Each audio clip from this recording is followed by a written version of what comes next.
शिक्षा को उन्नत बनाने और छात्रों की सुविधा के लिए शासन तमाम प्रयास करती है। शिक्षकों को पर्याप्त वेतन सुविधाएं दिया जाता है, लेकिन छात्रों की सुविधा के लाले पड़े हुए हैं। इसका सबसे अच्छा उदाहरण शहर से लगे हरदी कला के मिडिल स्कूल का है। सरकार सबको शिक्षा देने का दावा करती है, तो वहीं सर्व सुविधा युक्त शिक्षण संस्थानों की भी बात की जाती है, लेकिन हकीकत कुछ और ही है। शहर से सटे स्कूलों का हाल यह है कि यहाँ बच्चे जमीन पर बैठकर परीक्षा देने को विवश है। यहाँ एग्जाम चल रहा है, लेकिन बच्चे धूल पर जमीन में बैठकर परीक्षा दिला रहे हैं। बच्चों और अभिभावकों का कहना है कि जमीन में बैठने से कपड़े गंदे हो जाते हैं, यूनिफॉर्म रोज धोना पड़ता है। क्योंकि यहाँ बेंच नहीं है। तो ऐसे तो आपका कपड़ा गंदा हो जाता होगा। हाँ, घर में जाके धोते हैं। तो इसके लिए आपको मांग की हो, टीचर बोले कि दरी के लिए, बेंच की व्यवस्था करने के लिए? हाँ।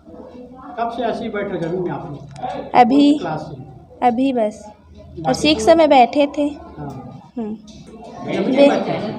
नई बेंच में बैठना चाहते हैं। हमें ना ज़मीन में बैठाया गया है। तो आप क्या चाहते हो?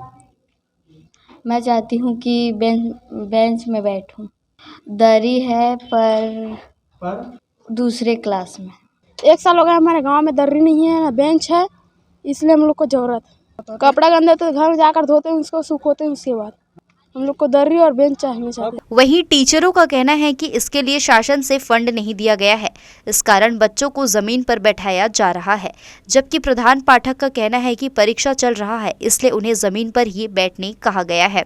इस प्रकार के अलग अलग बेतुकी बयानबाजी से साफ है कि दाल में कुछ काला है। यहाँ हमारे विद्यालय की दर्ज संख्या है अभी वर्तमान में 210। नहीं, इसके लिए मैं प्रयासरत हूँ। मैं 2 बार जो है जिला शिक्षा अधिकारी कार्यालय में फर्नीचर के लिए मांग पत्र दे चुका हूँ, और चूँकि मैं इसी साल नई मेरी पोस्टिंग हुई है यहाँ, तो फर्नीचर के लिए मांग पत्र जो है अप्रैल में जमा होता है, ऐसा करके वहाँ बताया गया। तो जिला शिक्षा अधिकारी कार्यालय में बाबू लोगों के द्वारा बताया गया कि नेक्स्ट अप्रैल जब भी आएगा तो आप अपना मांग पत्र देना, और फिर जून में आपके लिए फिर फर्नीचर उपलब्ध करा दिया जाएगा करके।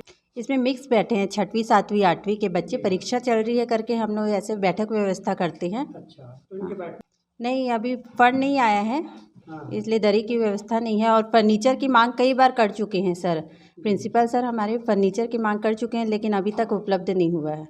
एक क्लास के लिए ही बस है फर्नीचर, बाकी तो बच्चे ऐसे ही बैठते हैं।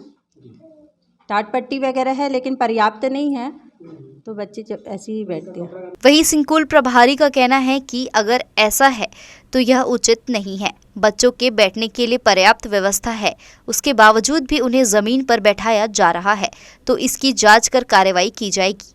जबकि बच्चों का कहना है कि हम सालों से इसी प्रकार जमीन में बैठकर पढ़ने मजबूर है। हमने शिक्षकों से बेंच या दरी की मांग की है, उसके बावजूद भी यहाँ कोई ध्यान नहीं दे रहा है। इन तमाम अव्यवस्था को देखकर शिक्षा विभाग की लापरवाही की पोल खुल रही है। वहीं शासन द्वारा शिक्षा मद में करोड़ों रुपए का बजट देने के बाद भी खोखली साबित हो रही है। शिक्षा अधिकारियों की मॉनिटरिंग के अभाव में स्कूल प्रशासन भी मनमानी पर उतर आया है।